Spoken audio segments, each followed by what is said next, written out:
Much has been made by the director, Ivo van Hove, of the trauma the audience for A Little Life will have to go through. There are indeed copious amounts of blood spilt as the central character, played by James Norton, self-harms and attempts suicide. But to me anyway, this was clearly stage blood, so not that traumatic. I believe the real trauma you risk is in your reaction to the detailed descriptions of the physical and sexual and emotional abuse suffered by a child, and the catastrophic effect it has on his adult life. Now, I won't be going into detail about what he suffered, but that is the subject matter of the play, so I do advise you not to watch this review if this is something you might find difficult to cope with. If you do stay and watch, I'll tell you more about the story and what the play has to say, how James Norton and the other members of the cast perform, what works and what doesn't work when the production attempts to convey the main character's torment. And I'll talk about the controversial nudity. The little life in question is that of Jude, played by James Norton. We see chronological scenes from his adult life starting at 30 years old and over the next 20 years. Within these are flashbacks to his childhood in which the abuse he has suffered is slowly revealed. Although the play is set in New York and in modern times, it's deliberately isolated from the historic events and detail of today, and we know nothing of Jude's childhood background and how he ended up without parents, making the story more timeless, more universal. What we learn in the course of the play is how hugely damaging child abuse is, both psychologically and physically, but also how the love of those in his circle help him at least to live a life and to heal emotionally to some extent. But it is a harrowing journey in which the past is never far away as his self-disgust leads him to self-harm and attempt suicide. His saviours take the form of three friends from college who formed a lifetime bond. Exactly what attracted them to each other is unclear, like many other things. I assume it was more than the fact they all pursued careers beginning with A, architect, artist, actor and attorney, the latter being Jude's profession. James Norton, who you may know as Tommy Lee Royce from Happy Valley, is a terrific choice for the lead role. He never changes his appearance from when he's 8 to 50, yet through his posture and his body language he convinces as a child who trusts and is betrayed, and when you look at his face as an adult, you feel his pain and his indomitable niceness. The other characters are less well drawn. Luke Thompson as his best friend gives a solid performance, showing love, confusion and desperation in his open face. The two other friends, a camp insecure artist and an architect with a puppy-like enthusiasm, are played by Omari Douglas and Zach Wyatt. Jude's tormentors are all played by Elliot Cowan, sometimes oily, sometimes vicious, but always unredeemable, unsubtle villains. Emilio Doorasingh is given little to get his teeth into as Jude's concerned medical friend.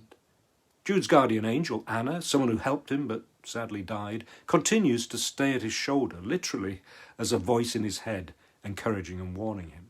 Nathalie Armin gives her character strength and warmth. Best of all, Zubin Varla, who's just won an Olivier Award for Tammy Wynette the musical and who was so impressive in Fun Home at the Young Vic, plays Jude's mentor and adoptive father Harold with humour and tenderness. Tolstoy said in Anna Karenina, "Happy families are all alike. Every unhappy family is unhappy in its own way." And I think this is a clue to a failing in this play. The people who help the adult Jude are all good and fairly happy. And like happy families, it's difficult to make good, balanced people distinctive and interesting compared with the unhappy person that is Jude. We as an audience are commandeered into being part of Jude's support. It's stated explicitly near the end of the play, but it's also implied from the start because there are 3 rows of audience at the back of the stage creating a traverse setting. And because the actors are in the middle of an audience, this has the effect of making the actors closer to the audience and the audience part of the play as we look at one another. It is as if simply by being there, we are bearing witness to Jude's suffering and bathing him in our love. Harold addresses the audience directly on a number of occasions to tell us about how to be a good parent and indeed a good friend. Actually, there's quite a bit of exposition in this adaptation of Hanya Yanagihara's book, almost as if we're not expected to draw our own conclusions. The set, lighting and video is designed by Jan Versweyveld. Most of the stage floor is painted like a pool of faded blood. There are some accoutrements of a home, like seating, a kitchen area on one side, and a wash basin in the centre, representing the bathroom that is the scene of Jude's self-harming and suicide attempts. One thing that fascinated me in this production were the smells, onions cooking, the strong scent of Dettol used to clean up the spillages of blood. And there was a lot of metaphoric cleaning up by those around him. And these smells may have been meant to underline for us Jude's own memories of the smell of his abusers. There's music from a live string quartet placed very visibly at the front of the stalls. Written by Eric Sleichim, it is slow, piercing and haunting, evoking Jude's edgy state of mind. The musicians deserve a credit, so they are Alison Holford, Eleanor Parry-Dickinson, Hazel Correa and Alison D'Souza. There's video projected continuously on the side walls. It's mainly in slow motion as a camera winds its way through the streets of New York, suggesting, I think, Jude's enervated mind. It quickens and is covered in screen noise as Jude gets high on self-harming, and at one point it goes red as blood is being shed. You may have heard that there is nudity in this production. Well, the abuse that Jude suffers involves him being forced to strip naked on a number of occasions. This also happens sometimes when he's attempting suicide. So, if you are wondering, far from being erotic or sexy, the nakedness is about humiliation and vulnerability.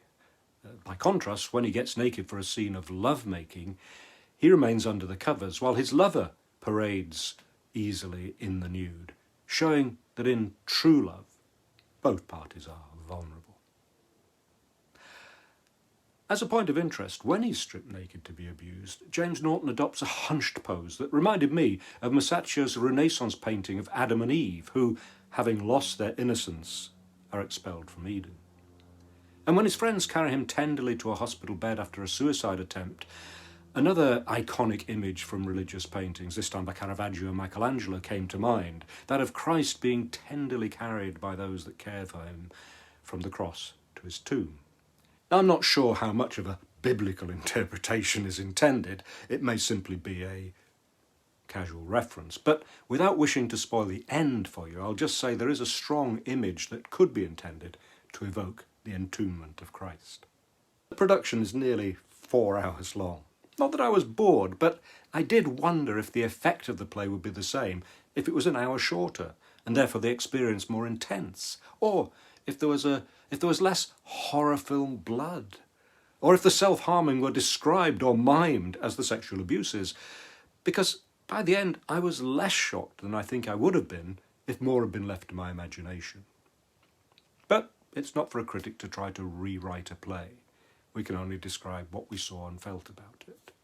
So while I do think that Ivo van Hove may be heavy-handed in this adaptation and production, as a description of child abuse, it is harrowing.